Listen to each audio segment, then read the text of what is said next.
0.42D সূত্রটি ব্যবহার করে ছাদের ক্র্যাঙ্ক দৈর্ঘ্য বের করা হয়। ছাদের ক্র্যাঙ্ক সাইডে ও মাঝখানে কিভাবে দিতে হয়? ছাদের ক্র্যাঙ্ক সাইডে L/4 দূরত্বে এবং মাঝখানে L/3 দূরত্বে দেওয়া হয়। রান্নাঘরের শেলফের উচ্চতা ও চওড়া কত দেওয়া হয়? রান্নাঘরের শেলফের উচ্চতা 2.5 ফুট থেকে 3 ফুট দেওয়া হয় এবং চওড়া 1.5 ফুট থেকে 2 ফুট দেওয়া হয়। স্ক্যাফোল্ডিং কি ও কেন করা হয়? 2 মিটারের অধিক উচ্চতায় নির্মাণ কাজ করার জন্য যে অস্থায়ী মাচা তৈরি করা হয় তাকে স্ক্যাফোল্ডিং বলা হয়।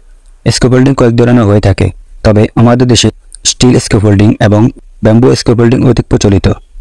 ডগলেগ সিঁড়িতে কয়টি ধাপ দেওয়া উত্তম? ডগলেগ সিঁড়িতে ল্যান্ডিং সহ 12টি ধাপ হলে সবচেয়ে ভালো হয়, কারণ এতে রাইজার 5 ইঞ্চি পাওয়া যায় এবং সিঁড়ি বেশি খাড়া হয় না। ছাদের রডের সাথে এই হুকগুলো কেন দেওয়া হয়? এই হুকগুলো পাখা লাগানোর জন্য রাখা হয়। একটি পাখার আদর্শ মাপ 56 ইঞ্চি হয়ে থাকে। পাখার হুক রাখার সময় অবশ্যই রুমের সাইজ, বিছানার অবস্থান কোন দিকে হবে তা বিবেচনা করে হুক রাখতে হবে। পাখা এক পাশে হলে যাতে বিমের সাথে না লাগে তাও খেয়াল রাখতে হবে। প্লিন্থ লেভেলের উপরের কলামকে বলা হয় লং কলাম এবং নিচের কলামকে বলা হয় শর্ট কলাম। লং কলামের ক্লিয়ার কভার সর্বনিম্ন 1.5 ইঞ্চি এবং শর্ট কলামের ক্লিয়ার কভার 2.5 থেকে 3 ইঞ্চি হয়ে থাকে।